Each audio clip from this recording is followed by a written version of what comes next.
than nothing.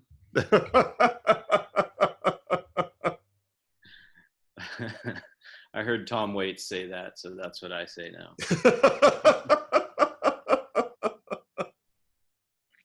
Still living in Hawaii? Yeah, still living here, surviving. Okay. How'd you do with the hurricane that went through a while ago?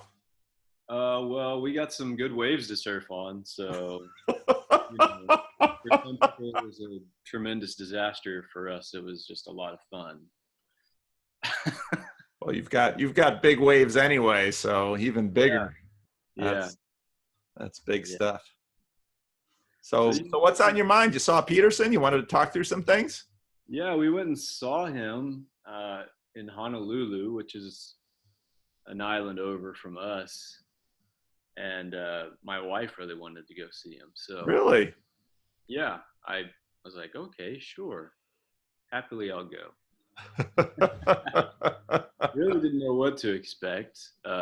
Tried to not expect too much, but I was looking forward to it, and it was fun. It was interesting. It was kind of strange. So it was the day before Thanksgiving, and so there was an attempt to try to tie in that theme, or actually, I mean, it was to he tried to make it that theme, and so it was his usual extemporaneous sort of trying to speak about something, and yeah, it wasn't the most impassioned, enthralling lecture I've ever heard from him, but yeah, it was fun. We had made a fun sort of vacation out of it, so yeah, plenty of other fun things we got to go do. Did you think there was much original content in it, or mostly repeating a lot of the stuff he's been saying? Yeah, it was mostly repeating and trying to draw out the theme of Thanksgiving as a courageous act. So there were some themes from the other rules that he had written and other rules he had planned to write. I'm trying to think of which rule it was that he sort of made it an analogy to, an analog. But yeah, it was trying to encourage people to be thankful, and not so much in a sense of you're going to feel thankful, but being thankful is actually a courageous thing to do. Okay. What'd your wife think? She liked it. She was hopeful to meet him, which we didn't get to. How many people were there? A couple of thousand? Yeah, maybe 1,000. Yeah, it was surprising to see how many people there were there, being in Hawaii. I had no clue. I thought maybe there would be no one. I really had no idea, but yeah, there was plenty of people there. It was kind of neat. I was surprised. It was in Sacramento. I think the theater holds 2,500, 3,000 people, and it was a sellout crowd. And again, I have these meetups in Sacramento, and so it's kind of like, where are all these Jordan Peterson people come from? And they're out there. So how many people are regularly coming to the meetups now? I never have less than a dozen, and sometimes up towards 30, depending on the time and the weekend such. And I just post it on Meetup. So, and there's a group of regulars, and then there's some semi-regulars, and then there's some people who've come by once. So, and there's always a mix of all of those. And so it's hard to get a sense of the impact. The Meetup people tend to be pretty hardcore, and then those that just begin to really love the group and like each other, and so then they keep meeting. I wonder how many of those things are going on elsewhere. There's a fair number of them from what I can tell. Over a dozen. My guess would be 20 or 30 consistent meetups, at least in the States, from what I hear. But very different Like I have friends that try to get to them and then report back to me on what they find. It's very inconsistent. I think that's part of the difficulty. Yeah, that's very strange. Sorry, I'm making my coffee here.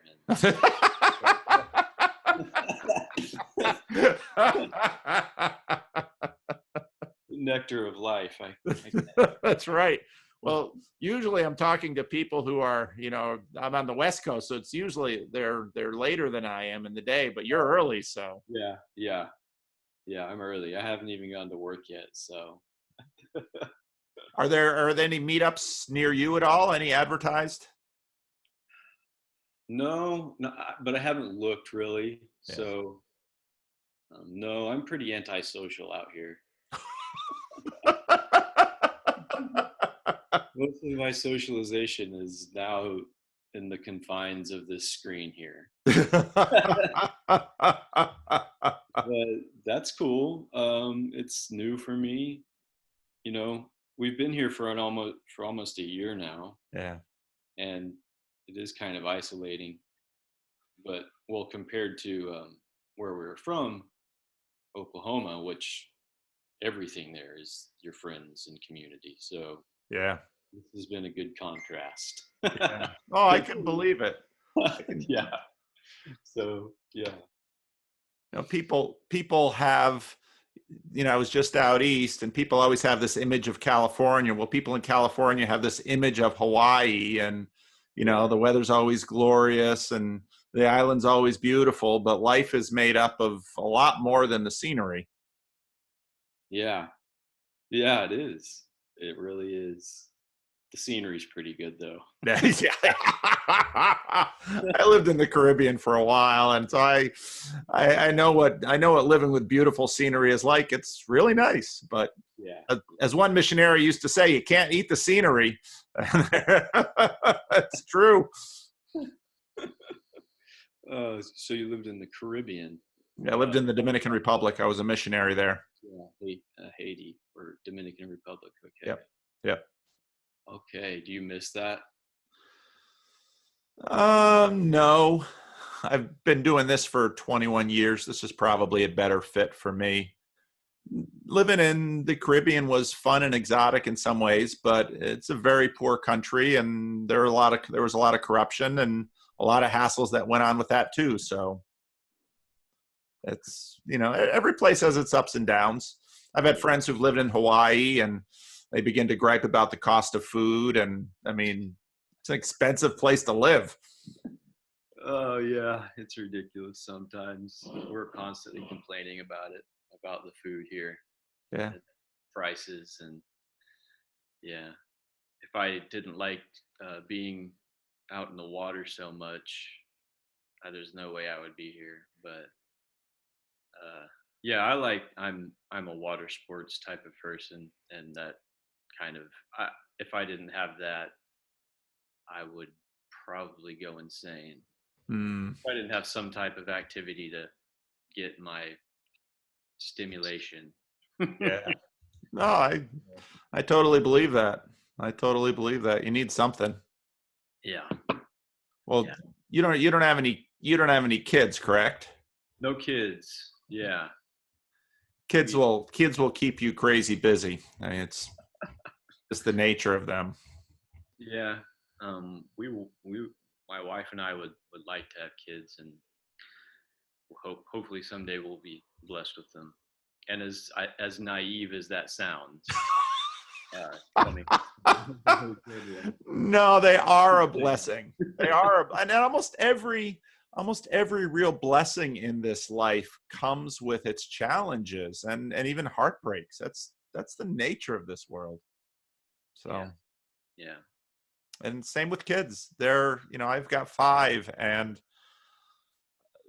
yeah, there's ups and downs with it, and with every period of it, but it's also nothing you would, you never wish any of your kids weren't born. At least I don't. I love them all. And that's good. Those are good odds. Yeah. Well, don't raise kids you don't like. I don't know if I could do that. I can do that for myself.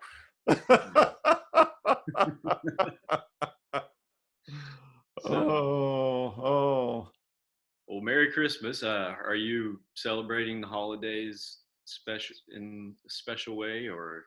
No. Well, I was just out east because my sister passed. And so the kids are all coming back here for Christmas. My kids are they're I've only got one living at home now. He's after college and he's probably going to move out at some point soon.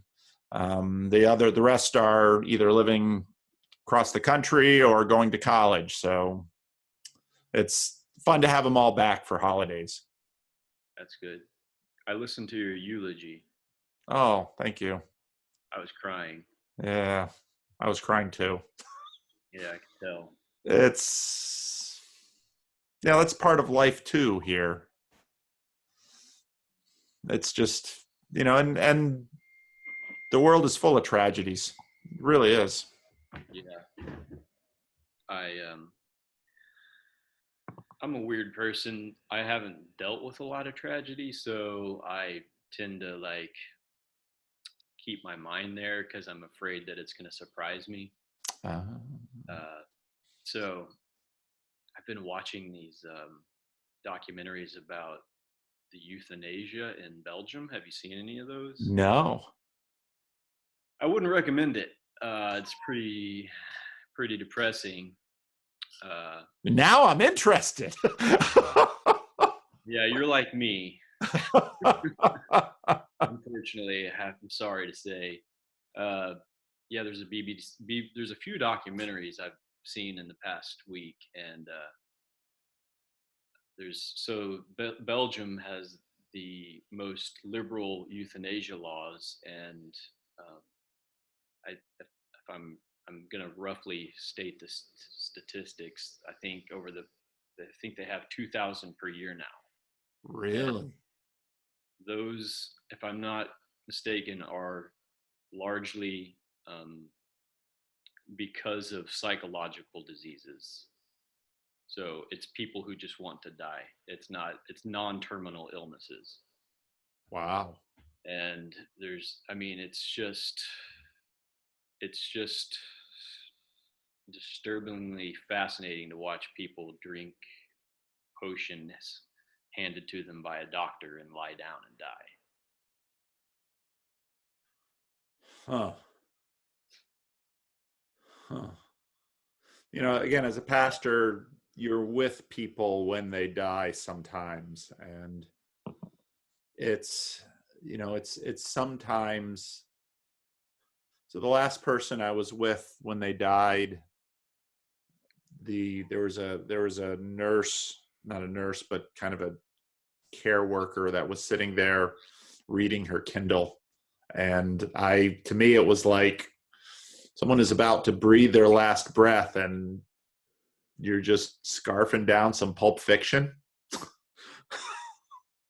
What else are you gonna do? I guess. What else is there to do? Wow. And then to think, yeah, handing someone a wow. Oh wow. Yeah. I'm going to look this up, man. Yeah. Right, but It just really makes you think.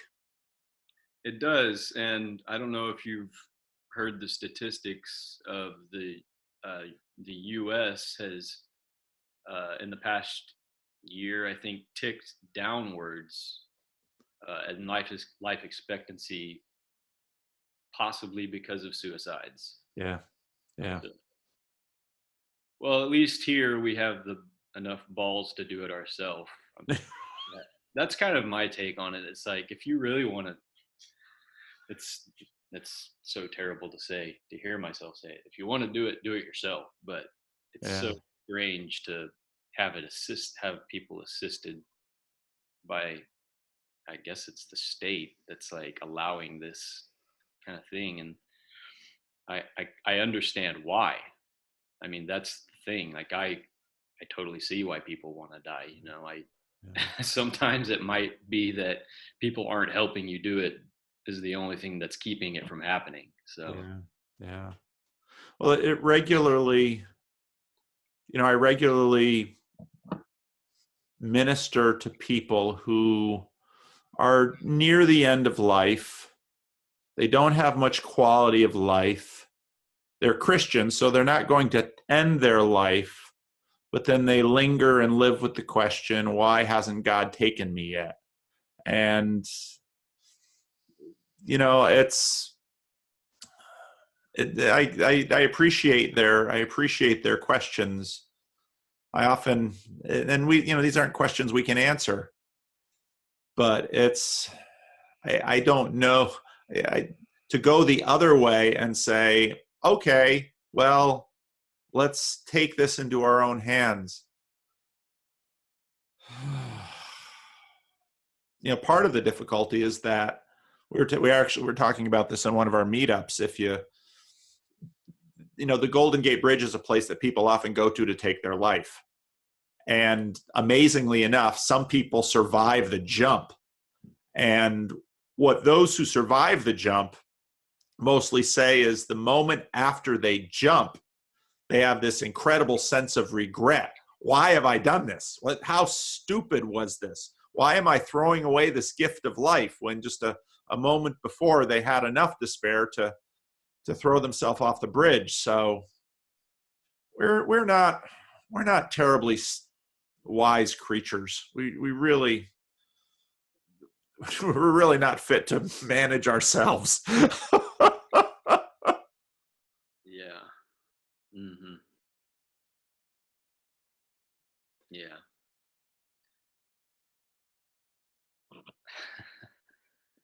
Well, you wrote me and you said you had some thoughts you wanted to work through. What were you thinking about?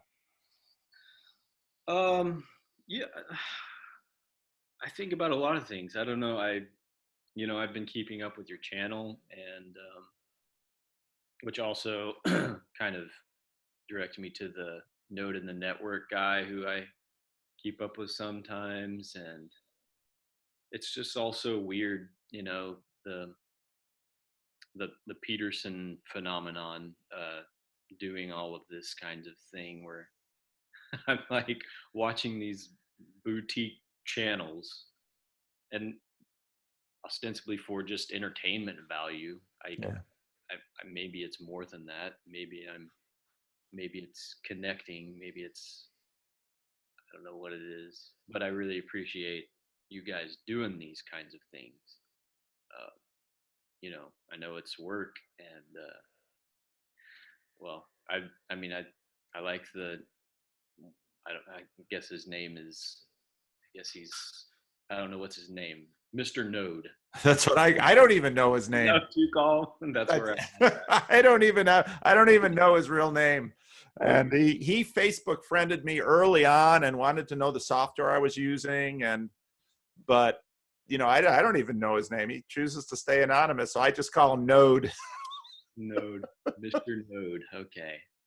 Well, I love all of the references, William Blake, Kierkegaard, um, Nietzsche, all of those things. Like, that's what kind of drew me into Peterson, and sort of his philosophical undertones of all the things that he did, which, has since gone, Yeah. much further than that. But well, this has really brought me back into Kierkegaard and studying him, which I was doing for a long time, even before Peterson came about. And that guy just, he boggles me. So I still think of myself as a Christian because of him. And yeah, if I ever, if someone ever asked me if I'm believe in God or if I'm a Christian, I would always have to say it's a Christian existentialist, Mm-hmm. Mm-hmm. as Kierkegaard would say. Mm-hmm. And, I'm just going to put words into his mouth because I don't know if this is what he meant when he was calling himself Christian, but we just live in absurdity sometimes. And Mm-hmm. then why not just pick the most absurd thing, which is to be a Christian? So, Mm-hmm. Mm-hmm. So what drew you to Kierkegaard? uh, just the aesthetic. He's just a weird philosopher that no one understood. So I was like, well, guess I may as well tackle this. And I didn't understand. I still don't understand most of it. And but sometimes it will like just set a bomb in your head. And Yeah. yeah. Have you read? There was a biography that came out a few years ago of Kierkegaard. Just opening up my Kindle app here. I think it was Kierkegaard, A Life. And I really enjoyed A Single Life. A Single Life? A Single Life, yeah. I can see if I can pull up the cover here. Share the screen. Okay, share. Yeah, that's what the. Okay, Stephen Backhouse. Stephen Backhouse. And it's also an audio book. It was a lovely book and really helped me get a much better sense of the man and his times. He was an interesting but strange guy, tortured. Yeah. He falls in love with this beautiful young woman, and she cares for him, but almost in a Don Quixote way, he loves her always and leaves his estate mostly to her, and just everybody. And he was the Danish society just had no idea what to do with him. They loved reading him, but they loved hating him. Oh yeah. And most of his writings are in response to Hegel, and most of them are humorous. Yeah. So Yeah. you always have to read anything he writes as if it was with sarcasm to it. So Yeah. Yeah. it actually is pretty funny once you start to understand that he's trying to respond to Hegel in a humorous way that makes Hegel sound stupid. Yeah.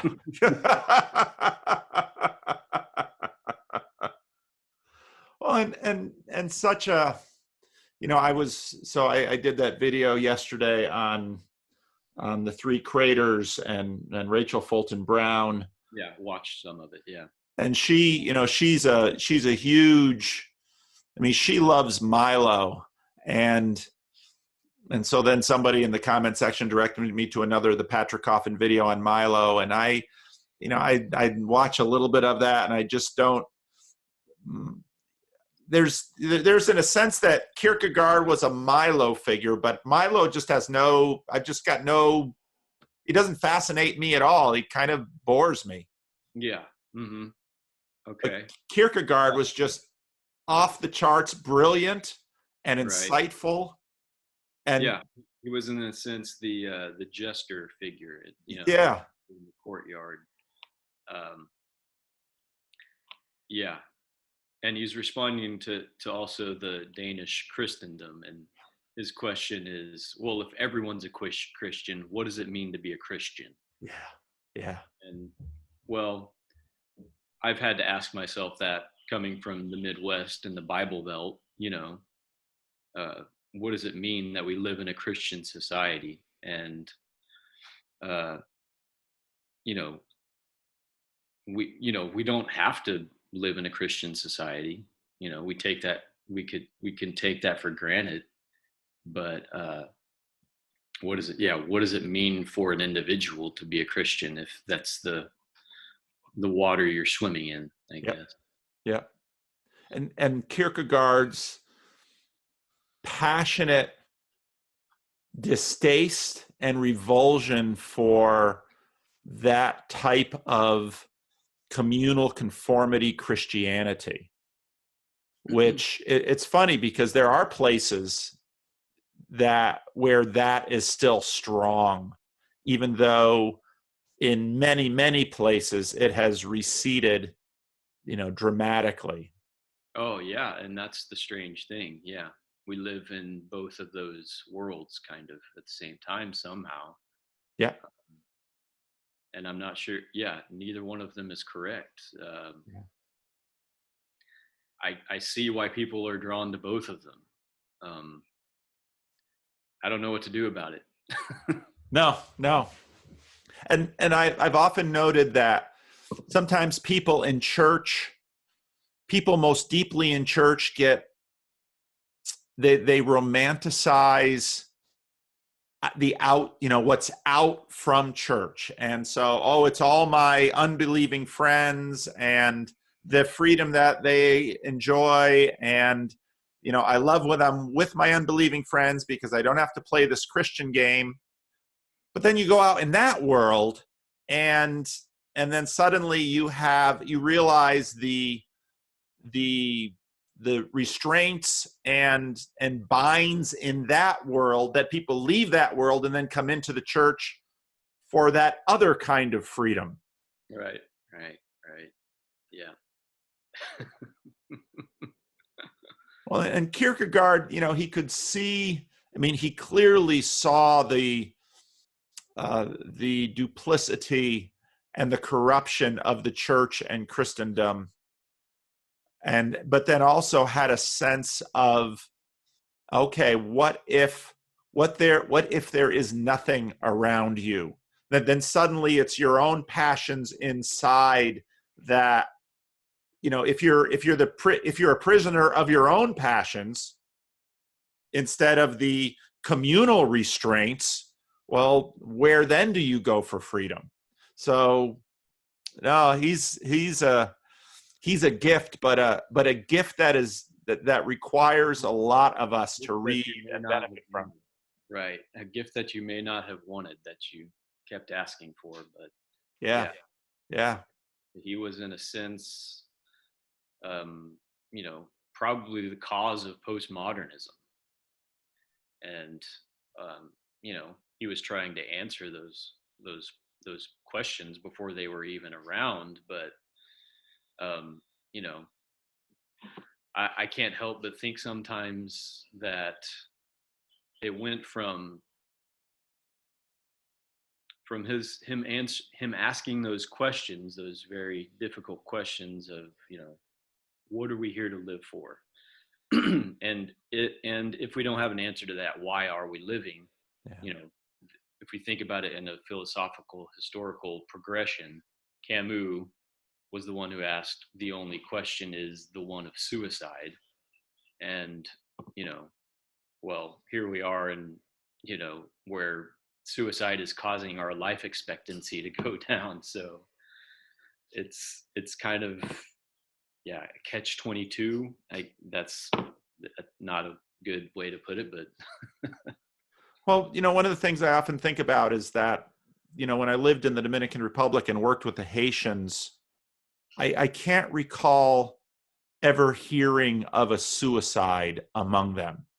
And these were people who were very poor. They had very hard lives. And many of them, they struggled every day. Yeah. I mean, they have enough enemies to deal with other than themselves. That's right. and then you come to North America and people who they've got economic security, they've got food security, they've got amazing freedoms in terms of they do what they want with their career, with their sexuality, with whatever. And they look at it all and say, I can't go on. And this was another one of Kierkegaard's conclusions, was that once we have all of these things, what we will want is want itself, and we will want to make life more difficult. Yeah, yeah, yeah, yeah. And it's amazing that he saw that in the time that he did. I mean, modernity was getting up a good head of steam then, but they didn't have everything that we have now in terms of, at least if you live in prosperous America. Yeah, I mean, I keep trying to I still have to remind myself when I'm reading, this is before World War I. Yeah, yeah, yeah. This is so far removed from where I am, yet still addressing timeless questions, I guess. Yeah, yeah, yeah, yeah. No, it's there's one of the guys, Julian, who you'll see him in the comment section all the time. I had a conversation with him. He's a Hutterite who, works a blue collar job, but also reads a ton of philosophy and now is a blog. I mean, he's always sending me Kierkegaard stuff and says, if you want to understand Peterson, you've got to keep reading Kierkegaard. And I just can't keep up with everyone I want to read more of. You got to read Jung, you got to read Kierkegaard, you got to keep up with your Dostoevsky. You got, it's oh. Oh man, you've got some tall tasks ahead of you. Well, I can only do what I do, so I don't get anxious about it. I'm a pretty non-anxious person. Well, that's good. You've got the personality for it. But Julian really enjoys Kierkegaard. Kierkegaard, no, I think he has a lot to say to this moment. Yeah. I've always felt that way, even before, even before Trump, even before, the Peterson phenomenon. So, in some Why? ways, Now you were pretty early on in Peterson. I mean, you got in early, and you've had a couple of conversations with him. What's your take on why? What moment did this man meet? I mean, why the sudden? I mean, he had all this stuff before, and it's like whoosh. Why did he take off, in your opinion? why did he take off? Yeah. Well, I don't have a direct answer for that, but I'll just kind of give you my narrative of the experience. I remember looking at his YouTube channel when there were like a few thousand followers, thinking something's wrong here. There's an imbalance and it's about to shift. What this guy is saying, I think a lot of people are going to need to hear it and not want to hear it. And that's pretty much what happened. And I didn't expect how many people weren't going to want to hear it. And I think, both of those things are kind of maybe what propelled him. That along with, the cultural shift of I don't know what it is. It was personal for me because of the election. I protested Donald Trump and I felt the derangement syndrome that people had. I felt that. The next morning I woke up depressed because I went to I went and protested one of his rallies, and my brother actually was there to support him. So it was really strange. I was like, what is going on? The world's falling apart. And so I had to come to terms with a lot of things, and had some, my family's conservative, so they were, his obvious choice was Trump. And my sister lives she's on the East Coast. She lived in DC. She's, I'm with her, and the obvious choice was Hillary. So this is causing like a feud in my family.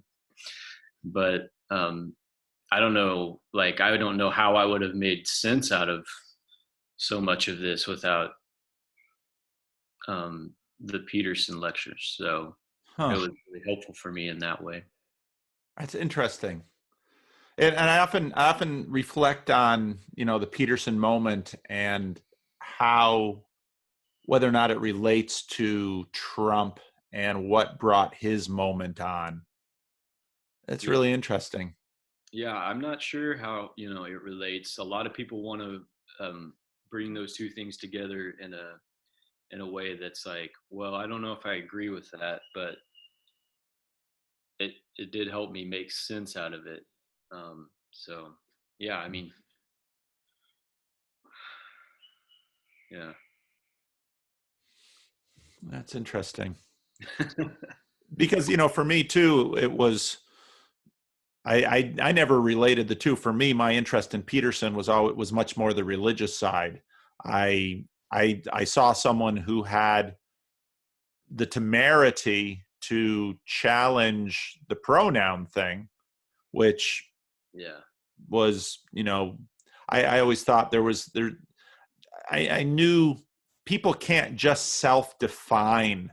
It's not how identity works. And so Peterson was talking about this and not backing down, which I had seen most people just kind of, now they grumble about it, but they'd follow the convention just to, why make a big deal out of a small thing? But then he stops. And then I watched his biblical lectures, and it was like, oh, there's something else going on here. And then I saw all of the interest in him, and I thought, now that's really interesting. And then listening to people who suddenly had new interest in Christianity, and that really puzzled me, and I wanted to know what's going on there. So, Yeah. Okay. Yeah. Well, I mean, I think I said the Trump thing, but I think what I meant was just conservatism, okay. because I came from, conservative world, Yep. and I just didn't like it because Yep. it's not my personality. Yep.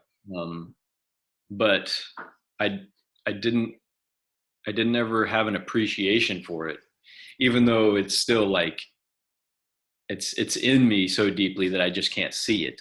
Hmm. And that the description that Peterson gives of well, just the observation that most cultures and societies are just really conservative. Um, you know, we don't want to admit that. Yeah. We want to progress, we don't want to look at our conservative nature and think and reflect upon it. But he helps people do that, and you have to do that. You can't just deny it. Yeah. Yeah. Otherwise, you're missing a huge problem, and you know you're not you're not admitting that you would have been um, part of the Third Reich or whatever. Yeah. Yeah. Well, and I think, people sometimes like to paint Peterson as a conservative. I don't see that in him, but what he seemed to be able to do is integrate conservatism in his broader perspective, and basically figure out a way to say, okay, we've got all these new ideas and we're careening towards the future, but at some point we should probably look to the past for some orientation if we don't want to just run blindly into the darkness, which seems to be what some people, I think for me, he publicly was able to recognize that there are dangers in this world that we should consider and deal responsibly with, rather than a Pollyannish view that, well, we can just change everything and it'll always be great. And I think, where do you live? Yeah, yeah. Um, I think there's always that danger, and I am the first one to admit that I have those tendencies to just barrel you know into situations I know nothing about. And yeah, I think we need to do our history. I Yeah. think that's where a lot of the societal problems, start to boil up, is that we just don't even look backwards. And well, even if we do, we still have to live our life forwards, which is a Yeah. Kierkegaard thing. It's Yeah. Yeah. uh, and we can't really. It's so hard for us to make sense out of the history. And there's definitely a specific uh, momentum that Peterson is trying to interpret all of history through. And you know it's kind of, conservative people want to accuse him of like universalism and saying that all religions are just essentially the same thing, which he's not saying at all. But you can see why they would come to that, or why that would be their complaint, because they want to say, I am in this religion and everyone else is outside of it.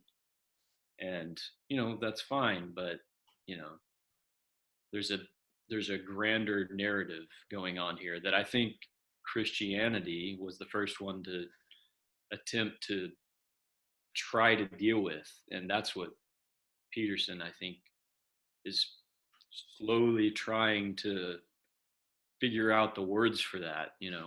I don't have the words for it. But we don't know, looking at Christianity, looking at the historical progression of Christianity,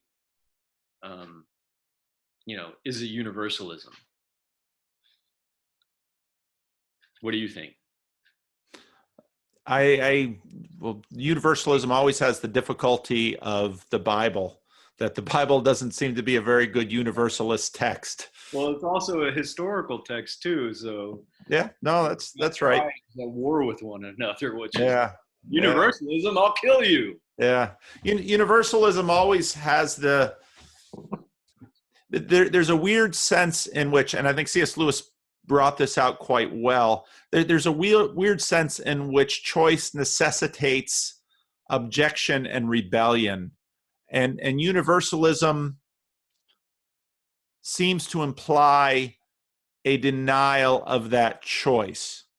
And so at some point, either you want to live with God or you don't. And universalism ironically kind of says, no, you don't get to not live with God. Well, I always, people look at hell from a secular perspective and they think, well, hell is Santa Barbara or Hawaii, or heaven is Santa Barbara or Hawaii, and hell is Detroit or Stockton or Newark.